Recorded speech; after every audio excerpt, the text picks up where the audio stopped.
Pardon? 3 semaines. 3 semaines, c'est C'est-à-dire beaucoup. neuf C'est interventions beaucoup. manquées, quoi.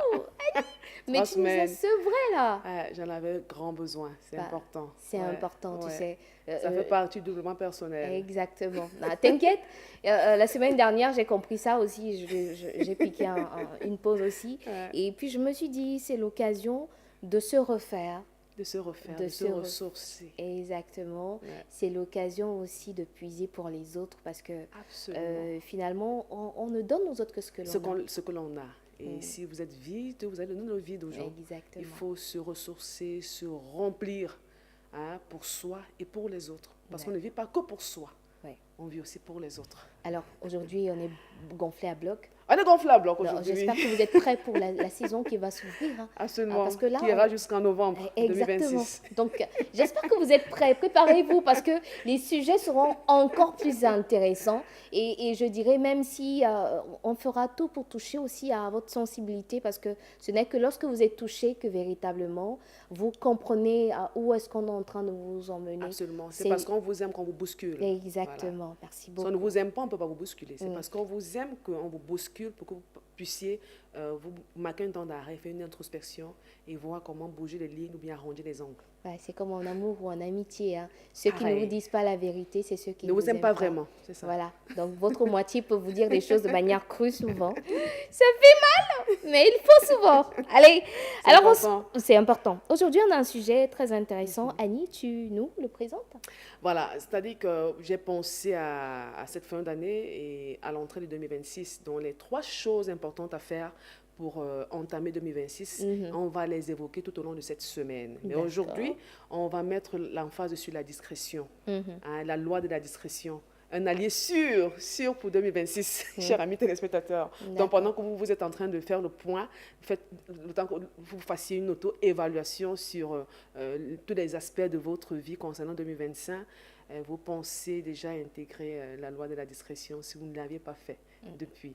Et si vous l'aviez fait, voir comment améliorer pour 2026. Parce que c'est très, très important d'intégrer la loi de la discrétion. Absolument. Et qu'est-ce qu'on entend même par discrétion? Oui, commençons par là. Parce que moi, j'étais tout tuée. Je vous ai nommé. Voilà. La discrétion, pour faire simple, chers amis téléspectateurs, c'est déjà bonjour. Hein. J'ai failli oublier. Non, cela. En fait, les habitudes. J'ai failli. C'est vrai que tout ce que j'ai dit en amont, c'était une façon de vous dire bonjour, de vous passer le bonjour. La discrétion, c'est tout ce qui, c'est cette qualité qui vous donne d'être réservé et prudent dans vos prises de parole et dans vos actions. Vous comprenez? Et même dans l'interaction avec les autres. Voilà, c'est cette attitude qu'il faut avoir, c'est-à-dire que cette retenue, bien cette réserve, hein, cette prudence à avoir dans vos prises de parole, dans les actions quotidiennes et dans l'interaction avec les autres. Voilà. Et voilà. Et cette discrétion a plusieurs caractéristiques. D'accord. Christy est en train de méditer là-dessus. Exactement, oui. La discrétion a plusieurs caractéristiques, vraiment, je vous assure, si vous les intégrez au quotidien, vous allez voir votre vie aller en s'améliorant et vous allez vous voir vous développer et faire un pas de plus et avancer droit sur comment dire, votre mission de vie, votre but dans la vie, votre accomplissement. Alors, comme première caractéristique, il y a la réserve que j'ai évoquée dans la définition tout à l'heure. Oui, la réserve, comme son nom le dit, il faut être réservé. Hein? Et la réserve ne renvoie pas à être indifférent par rapport aux autres du tout. Il faut être réservé. C'est une attitude à développer. Parfois, on est prompt à trop parler. Et vous savez que l'information, c'est le pouvoir.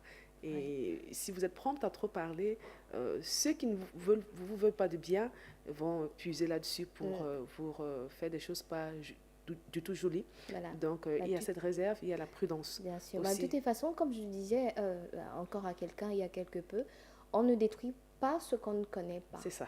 Donc, je crois qu'essentiellement, pour entrer dans cette réserve. Oui, il faut faire très, très attention parce que, je sais que nous sommes à cette rubrique sur le développement personnel, cette chronique, pour encourager ceux-là qui ont toujours de mauvaises motivations à voir comment rectifier sur le tir. C'est-à-dire que ne pas toujours chercher à fouiner dans la vie des autres pour collecter des informations pour les nuire, mais collecter les informations plutôt pour les bénir, pour les aider. D'accord? Il y a la prudence, il faut être prudent.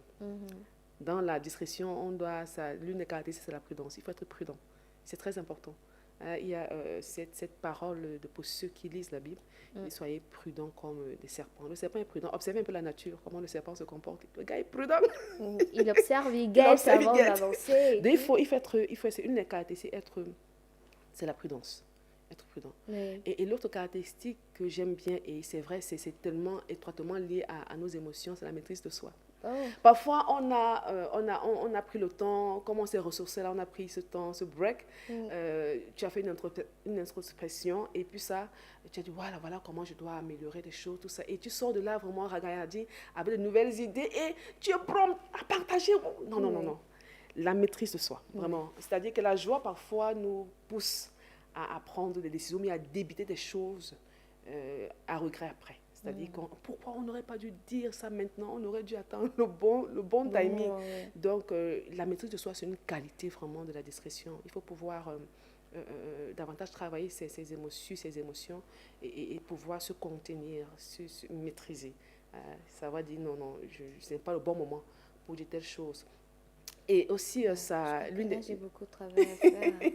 Parce que je suis de celles qui, lorsqu'elles ont des choses à dire, tant qu'elles ne le disent pas, bon, pas forcément dans la vie, pas forcément des choses à garder personnellement, ils savent. Hein. Vraiment, quand on a quelque chose à dire, quand j'ai quelque chose à dire, je le dis, forcément chercher le bon moment, je trouve que ça, je devrais. Il faut chercher le bon moment. Dessus. Généralement, je me dis non, je ne vais pas me casser le cœur, la tête, parce que je vais attendre 10 000 jours plus tard. Ah non, je te dis cache et je retourne mes talons. Voilà. La vie continue, elle est plus belle. Il faut dire, c'est vrai qu'à cette chronique, j'ai longtemps épilogué là-dessus. Oui, et courant 2026, on va davantage s'y appesantir. Pourquoi? Parce qu'on en souffre. Oui, j'ai dit souvent ici qu'il faut pouvoir savoir évacuer. Il faut savoir comment évacuer. Oui, j'ai essayé de travailler dessus. Tu sais, pendant la pause, ben, c'est dur. On reviendra. Voilà. Il faut savoir comment évacuer. Donc, on revient là-dessus sur la maîtrise de soi qui est étroitement liée à la gestion de nos émotions. L'autre caractéristique donc, de la discrétion chez amis téléspectateurs, c'est la fidélité. Vous savez, quand vous êtes distrait, facilement pour vous faire confiance.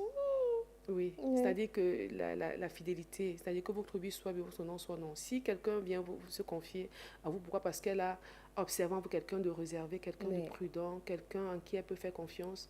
Et quand vous dites quelque chose, posez-lui la question, ce que vous me dites là, est-ce que vous l'avez déjà dit à quelqu'un d'autre?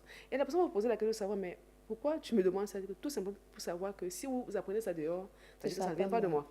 Donc, la fidélité, c'est une des caractéristiques aussi de la discrétion. Ok. Bon, là encore, je pourrais dire beaucoup de choses, pas forcément relativement à moi, mais relativement à certaines personnes. Parce que, oui, il y en a qui sont des tamis, c'est-à-dire on a l'impression qu'ils gardent tout, mais ils laissent aller encore certaines informations. On a cette difficulté-là, souvent, à garder des informations parce qu'on va avoir la primeur. C'est-à-dire, allez, X m'a confié X, Y, ça chauffe, je veux en parler, je veux ci, je veux ça. C'est pas du tout joli. Parce que quand vous le faites, ça brise les relations. Oui. Voilà, ça brise les relations. Donc, voilà quelques caractéristiques. Justement. Et donc, les avantages donc, à être discret, à pouvoir développer la loi de la discrétion en 2026. Je vous assure, c'est un garant vraiment de la réussite. C'est que ça va vous éviter les conflits et ça va vous épargner les ragots. C'est-à-dire, comme nous le disait Chrissy tout à l'heure, parce que vous avez développé ces caractéristiques-là, cette loi de la discrétion. Vous êtes quelqu'un de confiant, à qui on peut se confier, et vous n'êtes pas aux portes à écouter les ragots pour les raconter encore et à déformer tout ça. Vous comprenez? Donc voilà, un des avantages, ça renforce les relations, ça assainit aussi les relations. Et l'autre avantage, c'est que ça bâtit la confiance, établit cette confiance entre vous et l'autre dans la vie, que ce soit sur le plan familial, le plan professionnel, sur tous les plans, vraiment, ça établit la confiance. Et effectivement, il y a le respect, ça impose le respect. Ça impose le respect. Parce que je discutais encore avec un ami en semaine, il me dit, Annie, je n'ai dit ça à personne parce que moi, je te fais confiance. Voilà. Et comme ils me connaissent, ils disent, ok, j'espère que ce que tu me dis là, tu n'as pas C'est dit ça à important. quelqu'un. Donc, parce que si tu apprends ça dehors, ça ne viendra pas de moi, tu me connais. Donc, ça impose au respect et ça rassure, c'est rassurant. Quand vous êtes quelqu'un vraiment de discret qui, avec travaillé sur, à intégrer vraiment la loi de la discrétion, et ça vous permet de rester concentré. D'accord. De rester concentré. Maintenant, il faut néanmoins évoquer quelques inconvénients parce que Il y a des inconvénients. oui, oui, j'en viens. Pourquoi? Parce que généralement, c'est l'autre qui a D'accord. l'impression que tu, tu te prends la tête, ou bien tu es snobes. indifférent, tu snobs, ou bien tu es indifférent. Bienvenue au club, en fait. Bien, tu es indifférent. En fait, si quelqu'un considère que tu es indifférent, c'est parce qu'il a un problème. Parce que tu as choisi de rester calme, silencieux par rapport à une situation, de choisir le bon moment pour pouvoir véhiculer certaines informations. C'est-à-dire qu'il y a des informations qui doivent rester pour vous. Ce n'est pas le bon moment de pouvoir les sortir parce que vous les sortez, mais tout le monde ne vous regarde pas du bon oeil. C'est-à-dire que quelqu'un va récupérer cela pour vous détruire. Et alors, cette personne va dire, vous êtes indifférent, vous êtes insensible. Pourtant, ce n'est pas ça. C'est que vous avez juste choisi de garder le silence et de ne pas parler à tout va. C'est-à-dire que de savoir quand dire, quoi dire au bon moment. Certains iraient même jusqu'à vous taxer d'hypocrite. Exactly. C'est-à-dire que vous ne parlez pas, et puis parce que vous ne parlez pas, on ira exactly. vous cacher. C'est parce que ces personnes n'arrivent pas à vous cerner, en fait. Voilà, et c'est une force. Il faut parler, mais savoir quand parler et quoi dire. C'est important. Savoir quoi dire et quand le dire. Chers amis téléspectateurs. Et l'autre inconvénient, ce qu'on peut appeler inconvénient, c'est en fait, l'autre va dire que tu ne communiques pas. Il y a un problème de communication. Non, pourtant, je communique, c'est-à-dire que tu vas communiquer, mais tu choisis quoi dire, quand le dire et comment le dire. Quoi dire, quand le dire et comment le dire. Et souvenez-vous, j'ai longtemps éplugué là-dessus, ici, là, à votre chronique sur le développement personnel, il dit que tous les choix ont des conséquences. Donc, c'est vous qui décidez, en fait. Si je dois parler maintenant, bien sûr, je ne vais pas parler, c'est moi qui décide. Chers amis téléspectateurs. Donc, voilà vraiment, pour reprendre, vraiment pour entrer dans cette nouvelle saison, ce à quoi j'ai pensé pour vous en cette première sortie de votre chronique sur le développement personnel, ou ce 15 décembre 2025. La loi de la discrétion, un allié sûr, vraiment travailler sur ces caractéristiques-là. Si vous êtes trop à chercher toujours à écouter aux portes, à raconter, à prompt, à donner les informations vous concernant, il est grand temps de marquer un temps d'arrêt, de faire table rase, de faire une introspection et vous dire, ok, dès 2026, là vraiment, il va falloir que je fasse très attention sur ce qui sort de ma bouche, la parole. Et quoi dire, quand le dire, comment le dire, vraiment pratiquer vraiment cela, intégrer la loi de la discrétion. Voilà, c'est un allié sûr. Exactement, c'est un allié sûr. J'ai quand même envie d'en rajouter que ça ne vous épargnera pas. Ça ne va pas vous épargner du fait d'être un peu souvent mis à l'écart de notre société. Toujours. Ça, il faut pouvoir l'intégrer, se préparer psychologiquement par rapport à cela.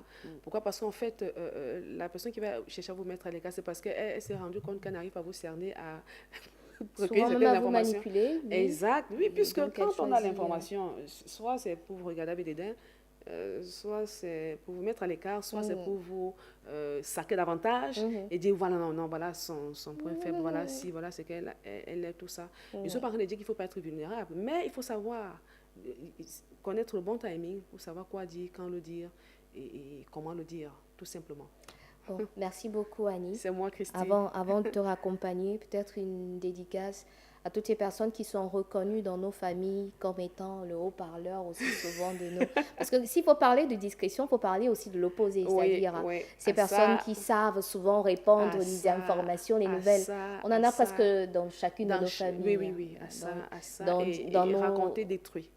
Exactement. Raconter détruit. Il faut faire attention. Si vous êtes dans ce cas, vraiment, faites tout pour qu'à l'entame de 2026, vraiment, vous ayez pris cette résolution de ne plus être du côté de ceux-là qui racontent pour détruire. Big dédicace à vous ce matin. Allez, merci Annie. Je te souhaite une belle journée, belle semaine. Merci. Et une bonne entrée aussi dans cette période festive-là. C'est ça.